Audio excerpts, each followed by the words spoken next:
Hello, everyone, and welcome to another episode of From Tip to Tail. This podcast is brought to you by Cuddly. Cuddly is the only dedicated crowdfunding platform built specifically for animal welfare organizations worldwide. My name is Bridget. And I'm Sydney. Here on From Tip to Tail, we are bringing you raw, unscripted stories from animal welfare leaders. Together, we'll dive into the work that they do, the struggles they face, and the lives that are saved along the way. We would love to hear from you and know what you think of our podcast so far, so go ahead and leave us a review below and have a chance to win some cuddly swag. Today, we're speaking to Janessa of Roatan Rescue. Their mission is to save the dogs that are left abandoned, surrendered, or forgotten by their owners, and those that are sick, abused, starving, and neglected. They all deserve a good dog life. So let's get started. Hi, Janessa. How are you? I'm great. How are you guys? Good. Pretty good. Yeah, we're doing well. So I know you and Sydney have worked together for a hot minute here. She is a staple. She's a staple. Like, seriously, without Cuddly, we've quadrupled in a year. You're making me blush too early, Janessa. We tell everybody. We are very, very vocal about, like, if it wasn't for Cuddly, we wouldn't be here. Like, you guys are just, I have goosebumps. So, yes. Sydney has been there from day one. Oh, I love that. She's like a part of the team. Yeah. Oh, definitely. You are from the States, right? Yep, I'm from Grand Rapids, Michigan, born and raised. And then we lived in Eden Prairie, Minnesota for 5 years before moving here a year and a half ago. So that's a really... So I'm in Honduras now. Yeah. What was that like? Just making that transition over across country. That's not even like moving to like a different city or state. That's literally, moving to an entirely different country. Having God move us to Minnesota, this is all just meant to be. We got married later in life, bought a big house because moving sucks. A year later, God's like, you're going to Minnesota. And we're like, okay, for a few months, right? Mm-hmm. And then 5 years later, us moving there, though, it was a whole new city. We didn't know anybody. But by the time we left, that's home. I have just this huge community. As you can tell, I'm outgoing and I like to talk to people, so I make friends.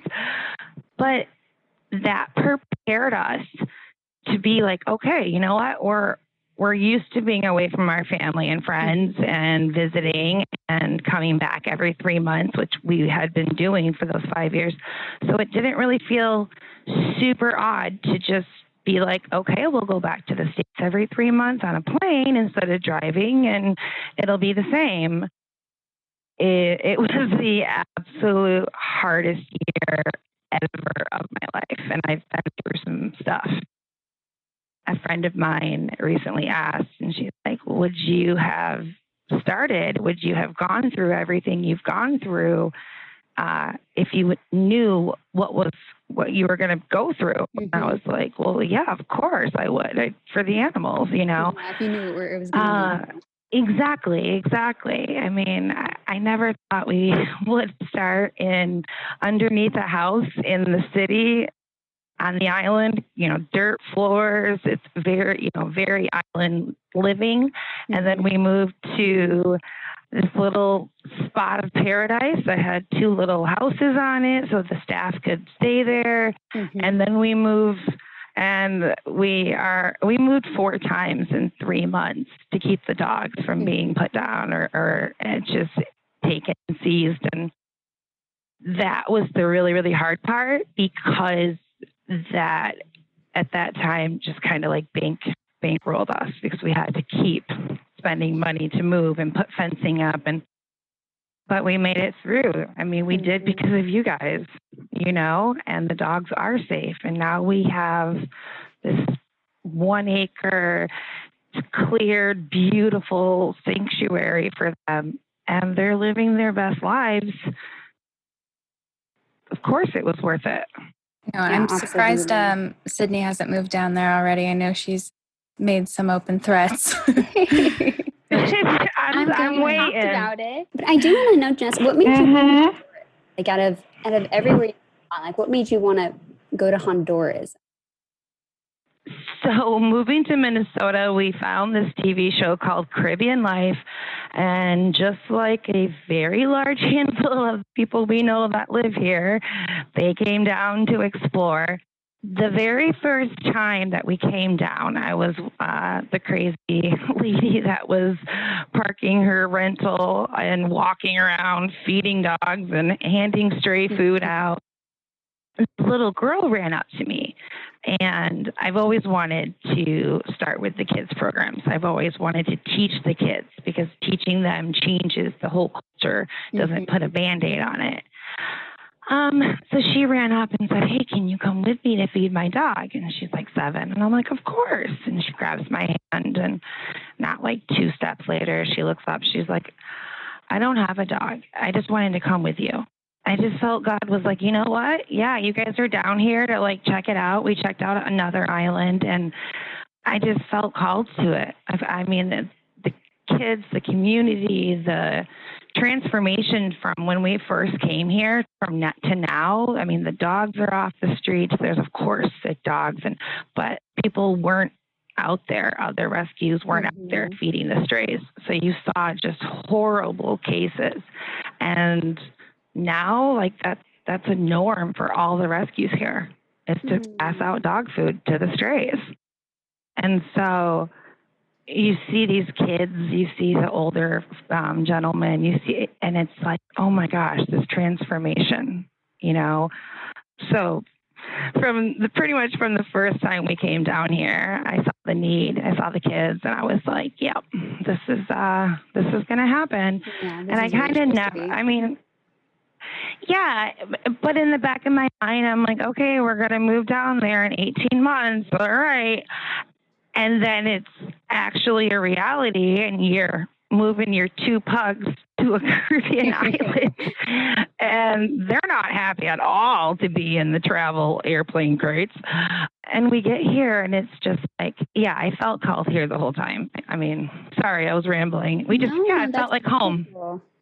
It was a really, really, really horrible first year and being welcomed, but we have this amazing community. We have these amazing locals. We have just this huge community support. So it's awesome to see the island, the true supporters coming out, the people that actually see what we're doing every day. Well, I imagine it's pretty cool to see the whole transformation. Like when you first get to the island, you see the large issue of animals on the street. You see, children who need help, children who aren't perhaps even educated in how to care for animals or things like that. And then you get to see this huge transformation over the course of the year, and to feel like you're the one who's the catalyst behind that. That has to be so incredible. I can only imagine just how satisfying that must feel. Like, oh my gosh, you did this, and this. And I'm like, you know what? It's not just me, it's Sylvia, and we have Dr. Grace, and we have these amazing company found us. This guy traveled down here. We communicated a bunch. We got a dog off the street that he was worried about. And now we have a board meeting every Saturday, and we're like just getting so much help on do it this way or do this, and then okay, with the rescue need. We have this amazing team now. How big are you guys now? Like how many staff or how many people do you have with you now? We have. It was just in the beginning. Yes. Okay. So we have, I'm the director. Sylvia is the general manager. She's a badass. And I know I just swore, but she is. She is so essential to the rescue. She's been here 12 years. She knows the island. She speaks amazing Spanish. And she's just this little Canadian Tasmanian devil, I call her. And she just gets things done. And she has really allowed me to kind of like recharge, because when it's just you, it's this exhausting, defeating, journey. And now it's like, oh my gosh, it's not just me. And my favorite quote that she said is, one person can't change the world, but one person can create an army that can. Now we have 15 full-time staff, 24-hour care, 24-hour staff. We are the biggest employer on that side of the island.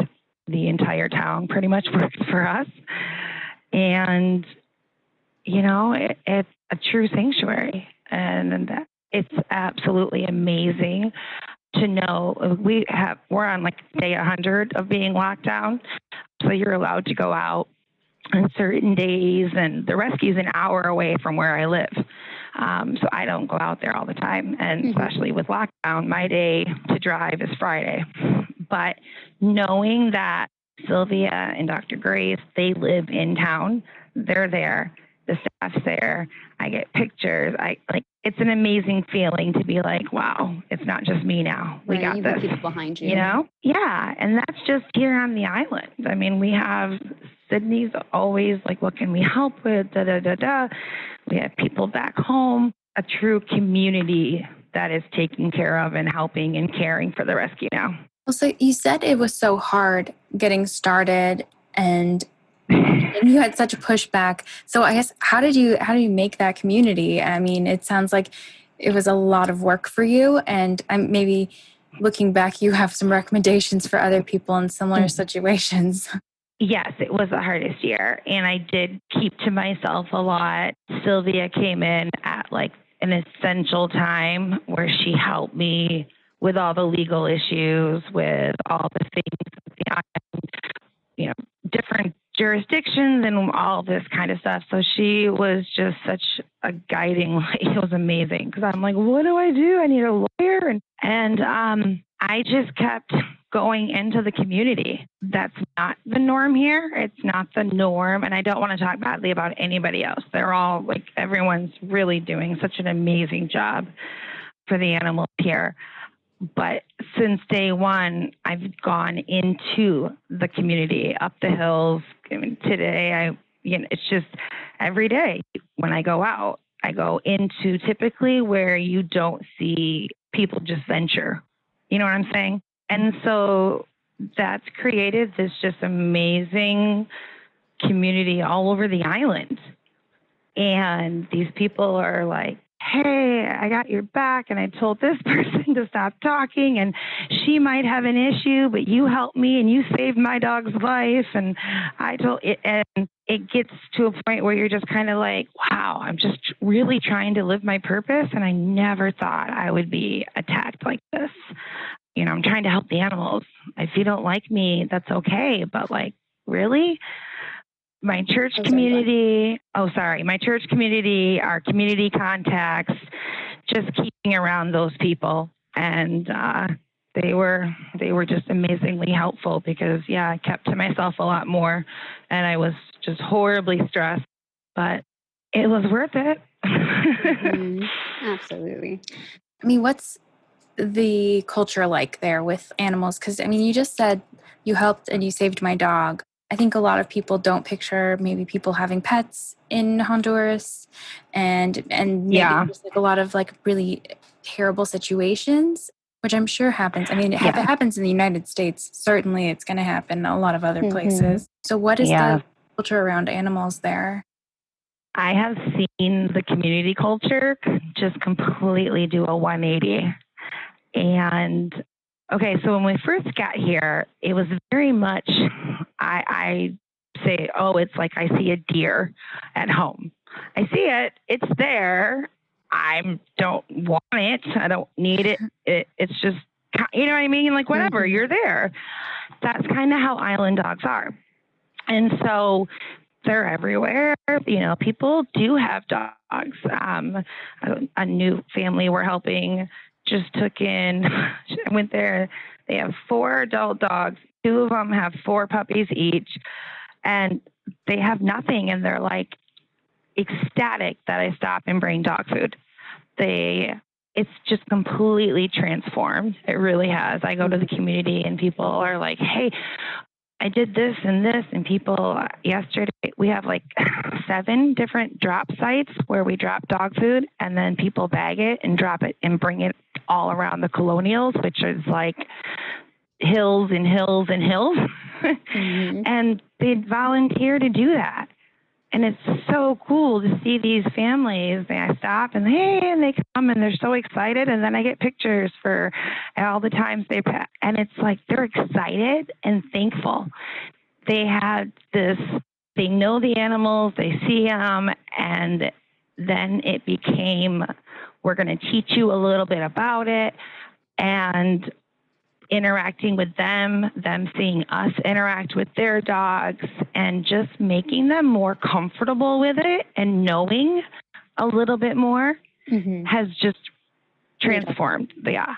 Well, yeah, because that's probably one of the main issues is that perhaps people don't purposely mean to neglect their animals or, even they don't know. Contribute to that. It's just that they don't know any better. Exactly. Yeah. There's so many great people here, and people will say, oh, well, they don't feed their animals. I'm like, they don't have food for themselves.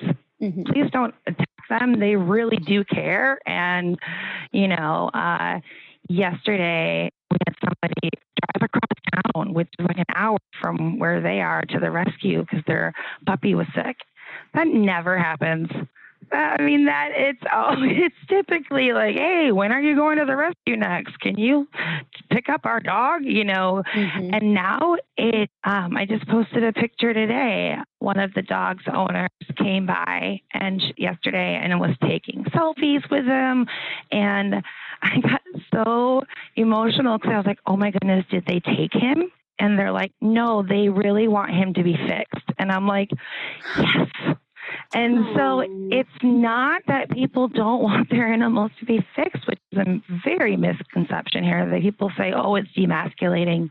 They can't afford it. They can't afford it. And so being in the communities and seeing the transformations and seeing these people who literally have nothing and seeing them care and understand and have that connection with their animals now. I feel like that's hard to transform communities in the United States to convince people to spay and neuter their animals. So that sounds like a super huge win. It sounds like a lot of like the information that you're giving out too is like, okay, yes, like that makes sense. Like if I spay and neuter, then I won't have a ton of dogs just like all over my property, and I will be able to afford to feed them all.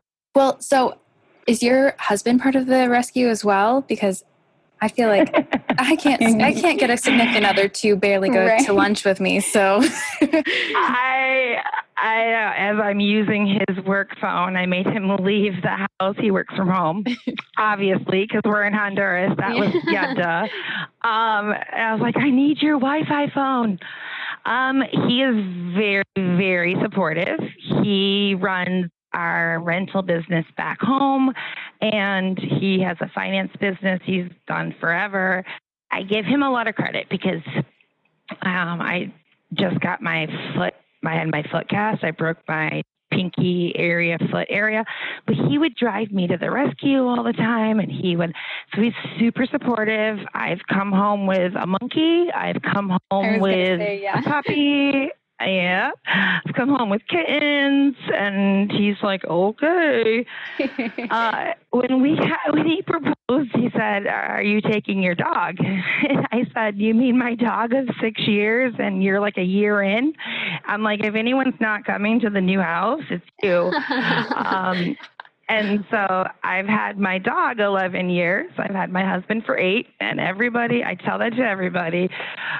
And now we have a dog, we have a cat. So he was not an animal person when we married or met. Oh, funny. So right? I really feel like he went from, okay, we can have your dog in the house, he doesn't like the hair, to, oh yeah, my wife has 160 dogs, 24 cats, 12 iguanas, and 6 horses. Is that not normal? And so he's very, very supportive, very encouraging. He loves to go out, and he loves to just play with the puppies. That's all he wants to do is go to the puppy pen. Oh, And so, that's yeah. so funny. I And feel like then, when people talk about like wanting their significant other to change, that's exactly the kind of change that they want. They want, that significant other like that's you going to be don't like bring home animals every to like, hey, single dog. what's yeah. So yeah, he listens to me. He's super supportive. He is the reason why I can do that full time because he works full time.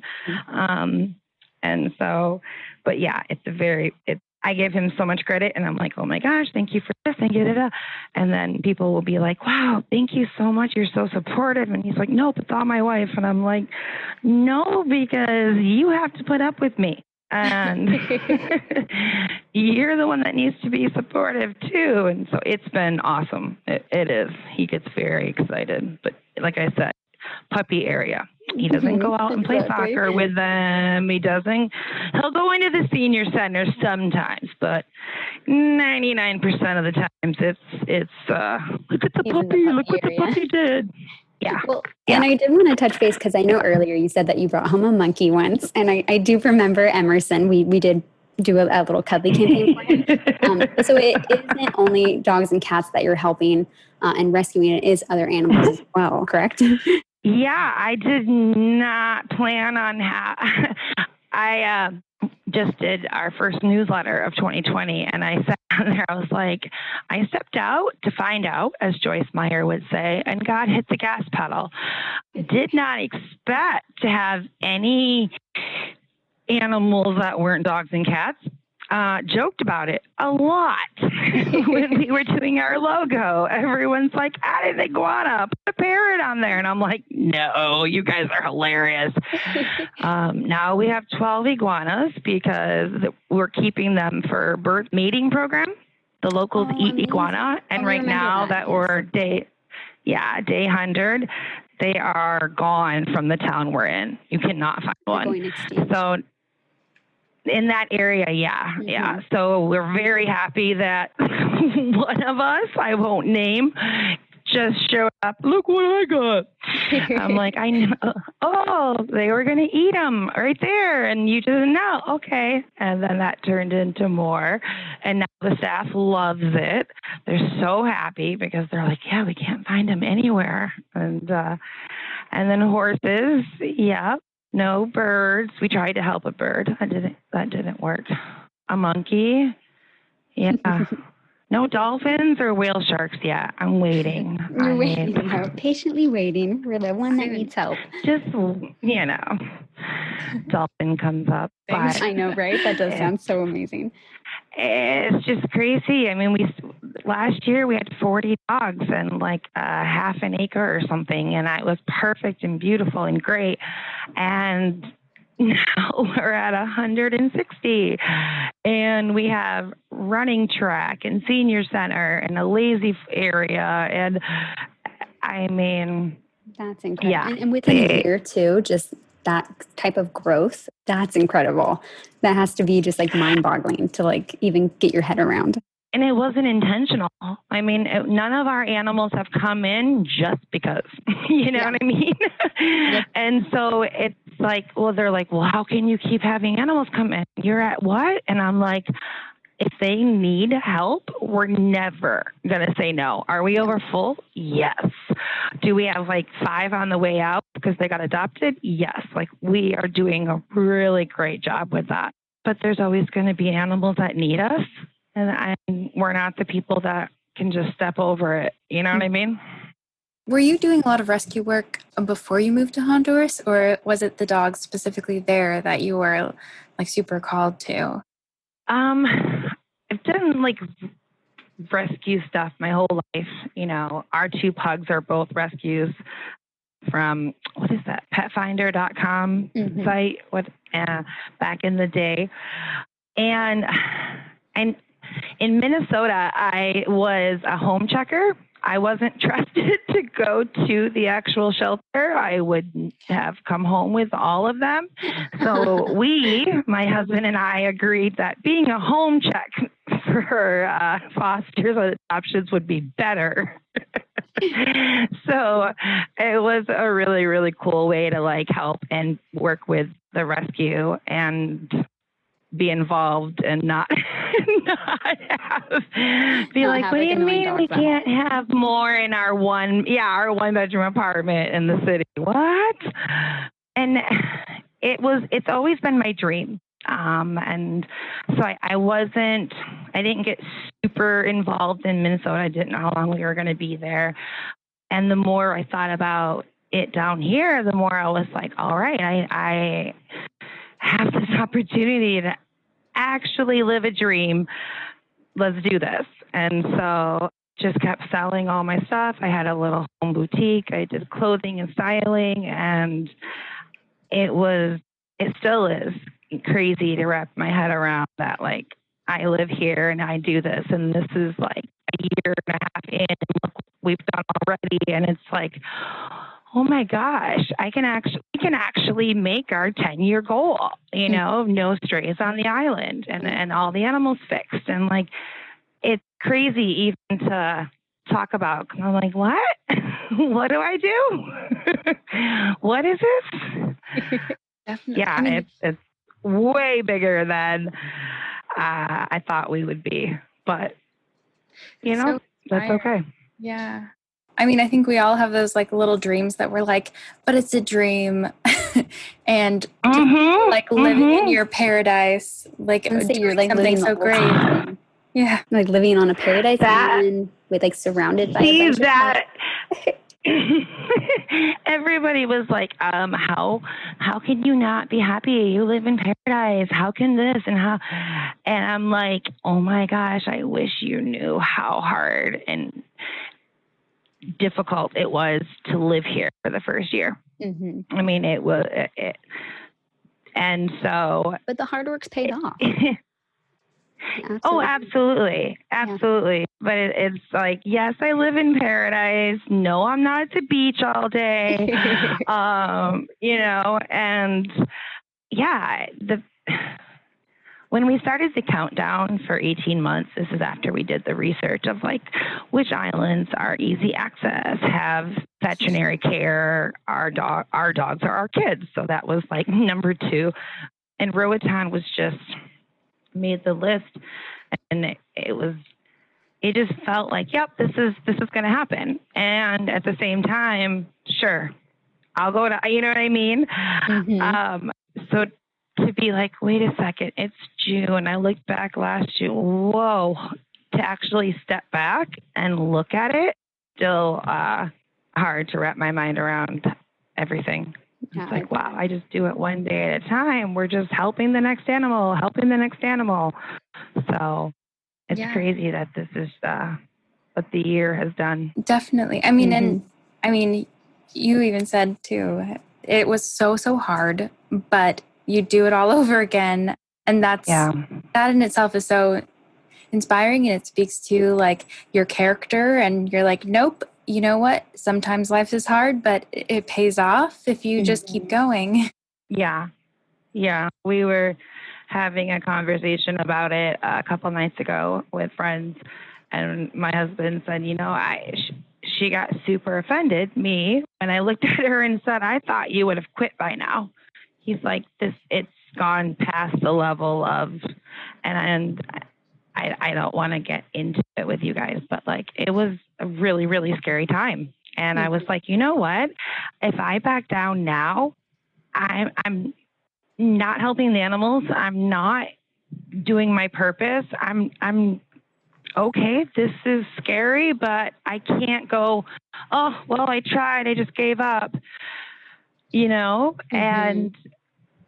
but it was a no-brainer and like a really hard decision to make, because I'm like, if I'm in, I'm all in. Well, and I'm sure you're not the only one. There's a lot of rescues and shelters out there who do go through the hard times, and there's the trauma that comes with rescue. Is there any advice that you could possibly give them, or to those people who are going through those hard times, who just need that, maybe that word of encouragement, or just maybe a recommendation that got you through it? So what got me through, I do my morning devotions, and I love listening to Christian music. And there's a station back home that has an app. And so it's a Minneapolis music. And so it's like talks like, oh, that highway's blocked. And I'm like, oh, so that like gave me comfort because I was hearing and listening to the music that I loved, and I knew the DJs and our church. I listen to it all the time. It just inspires me. It keeps my focus. Our church, we have such a strong community. You start to understand very quickly and recognize true and like genuine people. And you just kind of like, I was very hard on myself at the same time. I can be a little bit like, this has to get done and I didn't do this. But having our church and growing closer with that community, and these people have been here for years and they've gone through the same thing, and this person was attacked and this person had this rumor, and just being like, all right. And honestly, you have to just rise above. You have to deal with things that like, legally or something, which we did. But besides that, you can't let it stop you. It wanted to stop me many times, and I just kept going, if the dogs are happy and the dogs' faces are happy, and, if that's all I care about, because their whole lives have changed. Their world is just amazes me how animals can just go, oh, okay, I'm happy now. And you're like, what? Right. Oh my gosh. And so advice, I'm like, and even like with other rescues, I did not personally know the drama that comes along with having an actual rescue, being in a rescue business. It's not a business. Sorry, I hate that word. But like the genuine people, like Helen with Stray Dogs, we chat all the time. I follow her. I'm like, hey, she's been through stuff. And there's people back home that do it, that have been through stuff. And you just kind of like, if we all choose to not make this personal and focus on the animal and not whether you like me or not, but these people are obviously all good, then you find the people that are the same, that will never step over the dog, that will always help the animal. And you just kind of like, all right, there's other rescues I follow from Cuddly that are that way. You can tell. I'm like encouraging music and true friends, being around quality people, not quantity people. Definitely. Those are so like doable tips too. I feel like it, and it's just like, don't neglect yourself. Like if you, because what is the saying? If you empty, like you can't pour from an empty cup. Is that what it's? Like, yeah. And I just learned, I knew this, but I just learned to do this. I was just killing myself the first year, is just running myself ragged. And I was so stressed, and I didn't like a lot of different things here. I didn't feel safe. But like I said, Sylvia and Grace coming in, Sylvia just allowed me to go, okay, wow, it's really nice to breathe. I should do this more often. Because you're always going to push yourself. You're always going to, put the animals first. And sometimes, and for that first year, you just are in go, go, go, go mode, because you have to be in go, go, go mode.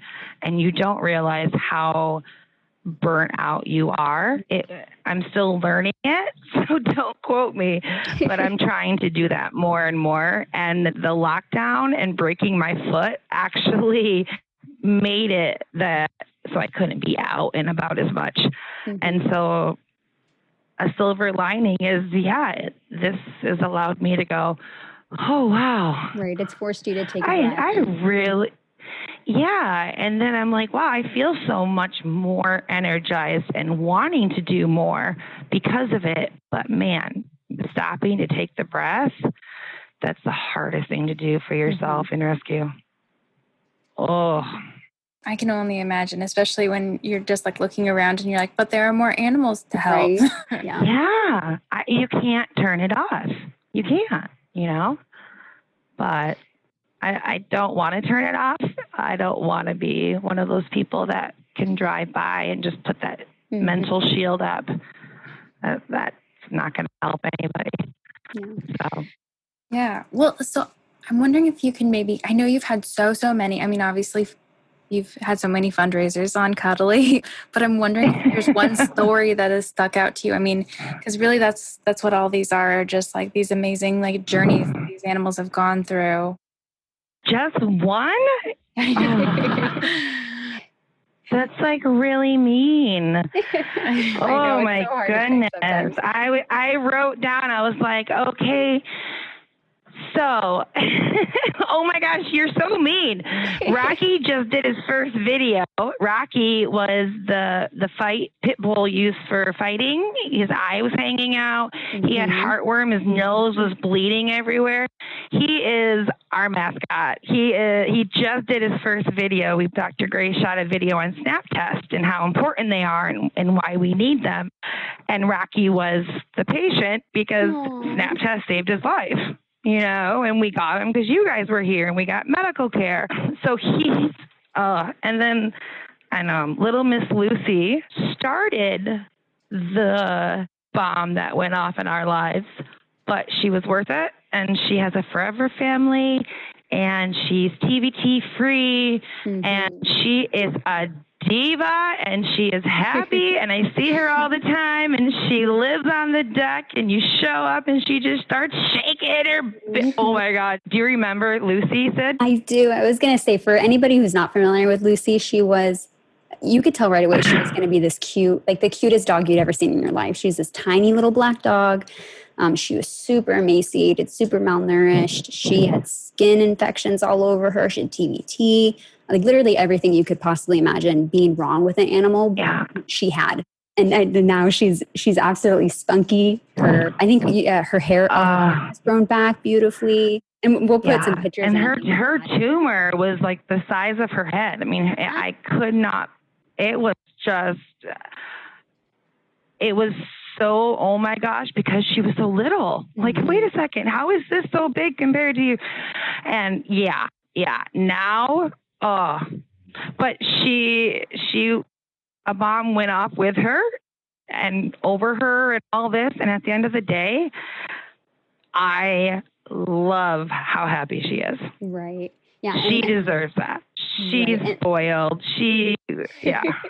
And we'll put some, like I said before, we'll put some photos in so everyone can see like her journey and put a little bit of her story in the show notes in the blog, just so everyone can see, because her story is worth reading. It's a really beautiful journey. Yeah, she's part of Hercules, Rocky, Lucy. They were all the beginners. They were all the ones that paved the way, you know. We always say, like, sad dogs save lives. And it's like there's so many animals we're able to help because you guys have such great, amazing fundraisers for us. We were able to spay 40, like, I'll send you the numbers. Like, these fundraisers are doing so much. The money goes so far down here. Lucy, Hercules, man, they were fan favorites. Even Blackie, who is now living in New York with her forever family. I remember we did. Oh my God, I can't. I just finished her video. You know, the video I did for like Bella. I mean, Bella. Did you see Bella in her wheelchair? I did see Bella in her wheelchair. And again, we'll go ahead and put all these campaigns in there. I know, there's so many. I'm sorry. I know. But Bella she was born with like a little deformed paw, and she was dumped in an alley. And now she's like living her best life with her forever family. And she has a wheelchair and she's like running around. It's the greatest thing to see. But number one now completely is Blackie, whose name is Lee. Yes, Blackie had a horrible situation, and now she lives in New York. She's like 60 pounds heavier. She's so spoiled. Oh my gosh, I'll send you the picture. She's so spoiled, and she deserves it. She does. And she's happy. She's heartworm free. She's TVT free. They have the eye removed. She is scared of squirrels because we don't have squirrels here. Oh my gosh, that's so funny. Like, despite all the hard times, despite literally everything that's, pushed you back, you take a look at like an animal story, like Blackie or like Hercules or Bella or any of these animals, and you get to see the transformation. You know they have a better life because of what you did. Yeah, it does. That's what Chris is, the guy that is the supporter and board member. And he's like, your success is in their smiles. Just focus on that. Love that. I mean, you've helped so many animals too. It's like, it's almost startling, like how many animals you've helped. It seems like you don't really take a case that you're like, that is ready to be adopted out right away. You're just like, all right, here's a new project. Like, well, yeah, don't want to be like, oh, you're ugly, so nope, move to the the transformations. And because we've seen, even after a week, what a transformation of food, medicine, and love can do, that look at these animals and go, oh yeah, we can do this, because we're always going to try. Now I'm wondering, so I get this question every now and again, and it's kind of a hard question, but I'm wondering your take on it. Someone will come and they'll see these animals and they'll see that they're not in the United States. And so they do this thing of like, well, why help an animal all the way over there when I could be helping one in my own backyard? And I'm wondering what your take is on that. I always say spread kindness to the people that are closest. We get a lot of people that will say, hey, we really want to adopt or whatever. And I'll be like, especially right now. And I'm like, we can't leave the island. You should contact so-and-so at this rescue in your own hometown. We do that a lot. I've reached out to Helen and been like, hey, someone in Canada wants an adopted dog. What rescue do you recommend? And going that extra step in having the cuddly family, but having the cuddly family allows us to care about these animals here, and I think because we had such a strong start and such overwhelming support with such 3 or 4 different campaigns, we have people now that know our stories. Cuddly it's not just a picture of a dog. It's, look, this is what happened. And then these people are following us and they're seeing the transformation and they're reading the updates and they're like, yeah, I'm a part of this. And so there's no government funding here. We are fundraising only 100% donations. And at the end of the day, I'm like, when people are like, well, why care? There's this and this. And it's like, because I do care. And I think Cuddly allows the conversation and the backstory, and Sydney will even be like, somebody asked about this dog. I get emails all the time and, hey, I donated through Cuddly. How is this dog doing? And it involves people and it makes them a part of something bigger, and they see the transformations. And you can do that wherever, but having the history that we do with our cuddly family, they want to help. They've seen what we can do, and seeing the results of something is such a positive, yes, let's continue to help this. We can actually make the change that needs to happen. I mean, there's probably tons of animal rescues right around me that I have no idea what they're doing or what's going on because they're just not out there. And that visibility, at the end of the day, it's almost like they are, you are in my backyard, because I see, I'm going to screw up how to pronounce your name, the Roatan? Roatan. Okay. I see Roatan Rescue all day long, every day. So it's like, yeah, it feels like you're my neighbor. It feels like the work you're doing is a part of my life. I love that what you're saying. Yeah. If you help in your backyard, that's amazing. If you foster, but we don't have, humane societies. There aren't programs for spay and neuter. And so it's all right. If not, why not us? If it's not going to be you, it's going to be me, and somebody has to help. Somebody has to be a part of this. And seeing such a huge transformation, I think, just really invigorates and excites our supporters, because they know how we started. They've been along the ride. Cuddly made Roatan Rescue, That's really sweet to say. I feel like you're giving us so know. much credit for you moving to Oh my Honduras. I know.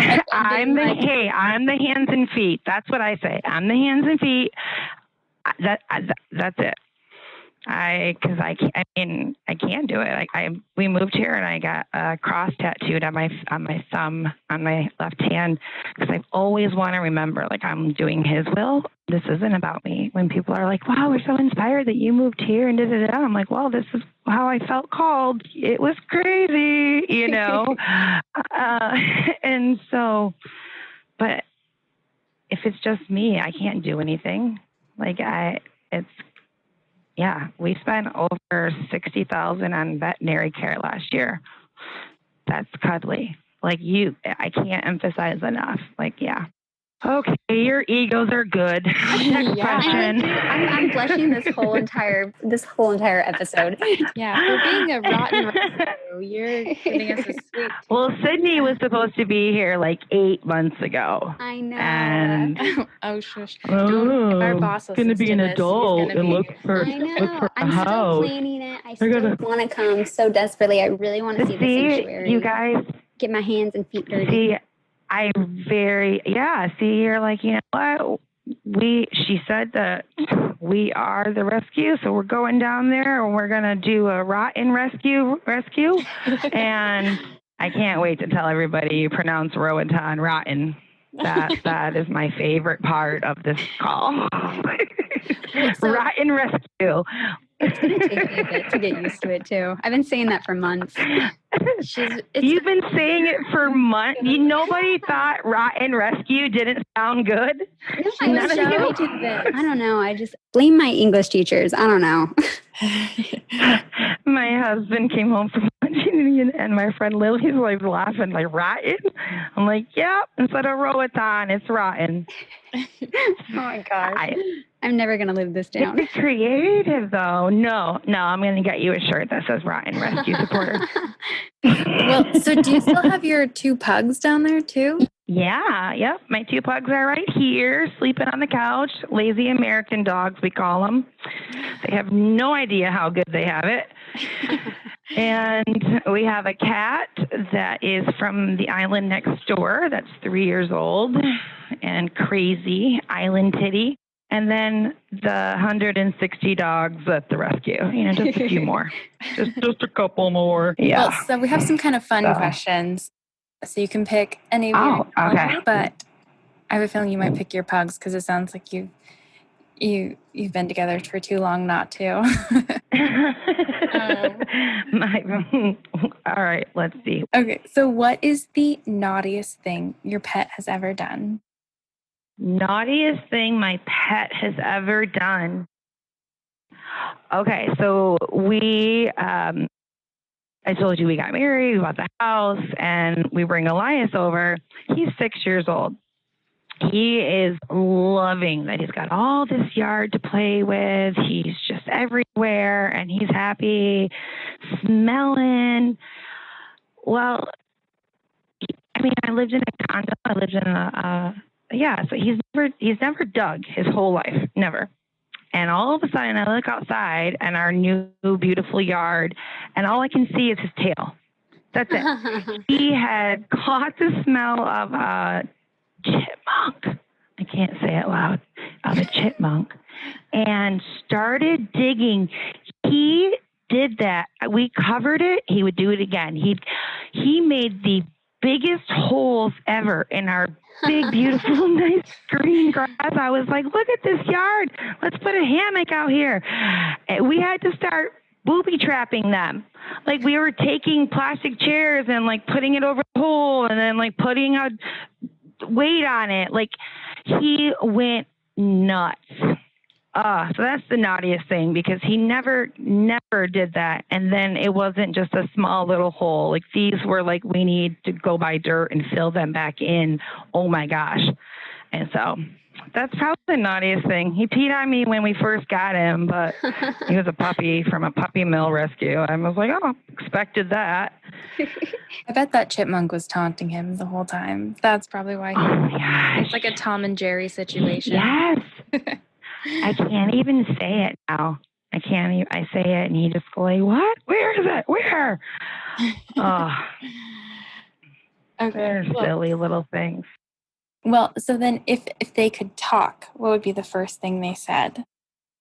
If they could talk, we talk for them here at the house. So which one do you want to hear from first? So Elias would say, leave me alone, the 11-year-old. And then Candy, the 6-year-old, would say more, as in more food. More kisses, more, doesn't matter. More everything. Kenders, do you like more? Do you like more? No, she's tilting her little ears still and looking around. More of what? More is my favorite, Mom.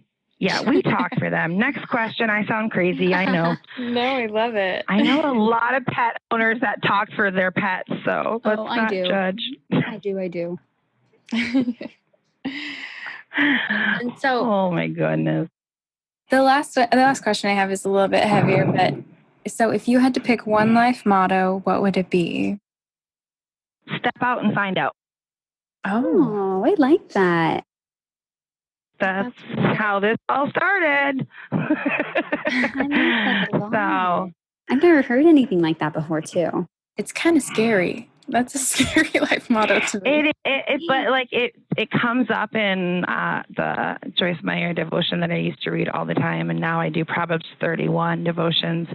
Oh, another thing with like keeping yourself upbeat, like you can unfollow things that are said. You can make your life a little bit more focusing on the happy things around you. And I know like social media can make you even worse sad, and just like, yeah, stay off that kind of stuff and don't feel like you have to Definitely follow everybody else's stuff. But yeah, step out and find out. See if it happens. Let's do this. I mean, yeah, I feel like you're pushing us. Sydney, what are we going to do now? Oh my gosh, stop. Be quiet. No, I like it. No, it's good. We're going to do something really exciting, I'm sure. Oh. Well, thank you so much for stealing your husband's phone. And thank him for us, too, I guess. He's sitting in the hammock on the porch on his phone working. Well, we loved talking to you. It sounds like you're just doing so much, and Honduras sounds amazing. I might pack myself into Sydney's suitcase. That sounds great. The island is beautiful, very American. The mainland is very different and very sad, but yes, the island is a gorgeous place to visit. Well, yeah, we love talking to you, and I'm sure Sydney will be talking to you soon. Yes, most definitely. Well, thanks for having me, guys. I really appreciate it. It made my day. We absolutely love talking to Janessa today about her organization, Roatan Rescue, now that I'm pronouncing that correctly. It was amazing to hear about all of the incredible things she's doing with her community, with helping the animals, and not even dogs and cats. She's helping iguanas and horses and monkeys. It's absolutely inspiring to hear about. If you do want to learn more about her rescue, go ahead and check out our blog. And don't forget to leave us a review. We have so many cuddly shirts and we want to send them to you. So do so and we'll be happy to send you either style. Also, don't forget to follow us on social media at We Love Cuddly. That's CUDDLY. Thanks, guys.